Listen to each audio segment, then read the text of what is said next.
बिस्मिल्लाहिर्रहमानिर्रहीम अस्सलामु अलैकुम वरहमतुल्लाहि वबरकातुह। अगर किसी ने बीवी के मेहर अदा नहीं किए हैं तो क्या उससे निकाह टूट जाता है और बीवी हराम हो जाती है या नहीं, इस बारे में आज हम आपको बताएंगे। देखिए, मसला ये है, मसला समझ लीजिए कि अगर किसी की शादी हुई है और उसने मेहर मुतय्यन होने के बावजूद मेहर अदा नहीं किया और बीवी के साथ में रह रहा है, तो क्या इस सिचुएशन में दोनों का निकाह बरकरार है या निकाह टूट जाता है। बाज़ हजरात की तरफ से इस तरह का सवाल आया है, इसलिए इस वीडियो को बनाया जा रहा है। देखिए, इस मसले का जवाब ये है कि मेहर अदा करने से निकाह पर कोई असर नहीं पड़ता है, निकाह मुतासिर नहीं होता है।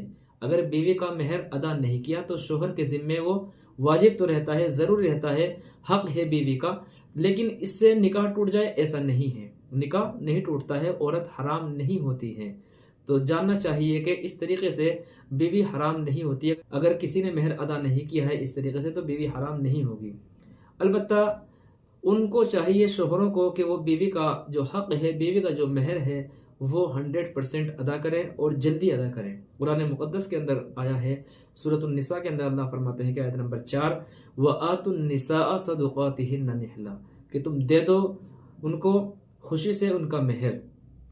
तो यहाँ खुशी के साथ में अल्लाह ने लफ्ज़ इस्तेमाल फरमाया कि खुशी खुशी तुम मेहर अदा करो, ज़बरदस्ती ना करो, बिल्कुल खुशी खुशी।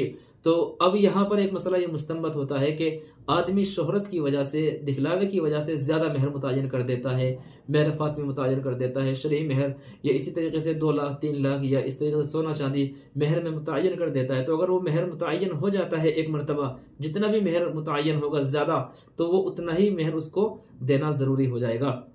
अब उसने अगर मेहर अदा नहीं किया और उस सूरत में वो मर गया तो आखिरत में उससे सवाल जवाब होंगे और आखिरत में उसका हक देना होगा।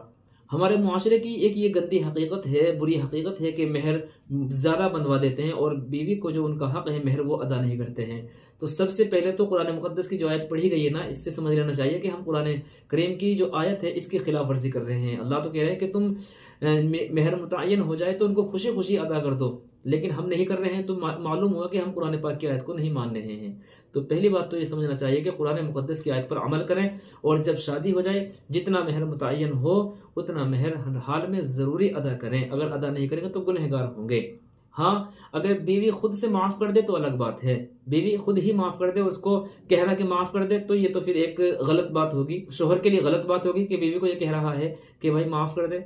बीवी अगर खुद से माफ़ कर रही है तो ठीक है, और अगर माफ़ नहीं कर रही है तो उसको देना ज़रूरी होगा।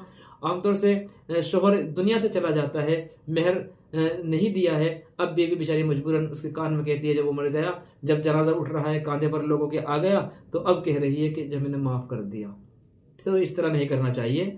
तो पहले ही अपना मामला साफ करना चाहिए। इंसान की मौत और ज़िंदगी का कुछ पता नहीं होता है, कब कौन चला जाए इस दुनिया से। हो सकता है बीवी चली जाए, हो सकता है बीवी पहले चली जाए और मेहर आपने अदा नहीं किया है, तो अब किस तरीके से आप अदा करोगे। ये भी एक बहुत बड़ा मसला है कि अब जो बीवी का जो मेहर है वो किस तरीके से आप अदा करोगे। तो इसलिए अभी अल्लाह ने जो होश दिया है, अकल दी है, ज़िंदगी है दी है, इसको गनीमत समझना चाहिए। मौत के आने से पहले पहले इस उम्र को, इस ज़िंदगी को मौत के आने से पहले गनीमत समझना चाहिए और मेहर अदा करना चाहिए। बाकी रहा मसला निकाह के टूटने का, तो इससे निकाह मुतासिर नहीं होता है, निकाह नहीं टूटता है अगर मेहर अदा नहीं हुआ है, बल्कि मेहर अदा करना चाहिए। उम्मीद है मसला समझ में आ गया होगा। आपके भी कोई मसाइल हो, क्वेश्चन हो, कमेंट में लिख दें, इंशाअल्लाह ज़रूर उसको बयान किया जाएगा। अस्सलामु अलैकुम वरहमतुल्लाहि वबरकातुहू।